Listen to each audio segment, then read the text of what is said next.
competitive of cycling sport, helmets play a vital role. It's not only the protection of the user, but also in providing a competitive advantage through the increasing in speed by the laws of aerodynamic. One can become more aerodynamic through the use of specific helmets, made in particular for this purpose. We use the wind tunnel to test 3 different shapes of helmets to see how drag is affected at different wind speed and see what the best in terms of our aerodynamics in competitive racing like Tour de France. Whilst carrying out the experiment, extraneous variables were controlled to minimise the effect they could potentially have on the results. Standardised procedure was set to increase the reliability of the experiment and the results. The 3 different helmet shapes were decided and tested, as well as just the head alone to see the differences of drag.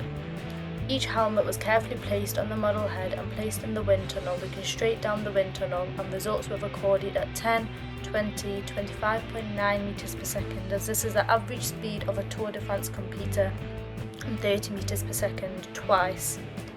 Every time the experiment ran, we made sure that the drag, lift and pitching moment were all equal to 0 to stop these from becoming a confounding variable, as this would affect the accuracy of the results.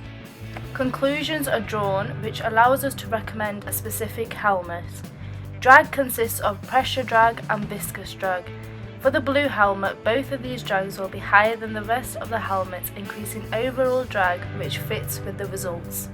It has a highest drag at 5.81 meters for the average speed of 25.9 meters per second. Drag also increases with the increase of surface area.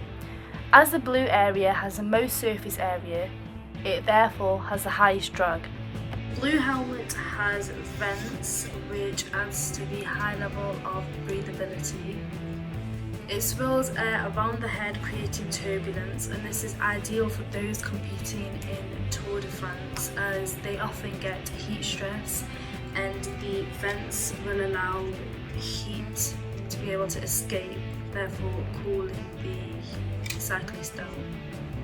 As the black helmet is more streamlined, it allows the air to flow smoothly over in a more laminar flow, and this reduces the pressure drag and increases the overall aerodynamic efficiency.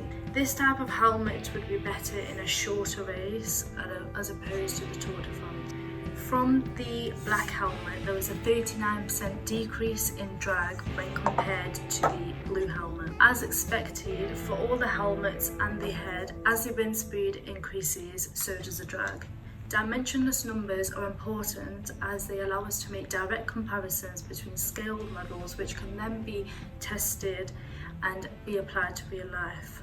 They take into consideration the geometric similarity. The Reynolds number compares the inertial force with the viscous force. For the helmets, where the wind speed was 25.9 meters per second and the length scale was a third, the Reynolds number come to 5.9 times 10 to the power of -5. This has relatively the same magnitude as it would in real life because of the geometrical similarity. This then gives us a trend and ensures that our outcomes can be trusted. However, there are still small differences that still need to be considered. The wind tunnel might not pick up the small differences, and we have only used the head and not the whole body, and in real life the head would actually be moving. To improve next time when testing the wind tunnel, the head could be placed in a forward motion, which is more realistic, as this is how cyclists compete in real life, and the surface area would then change also, which would affect drag.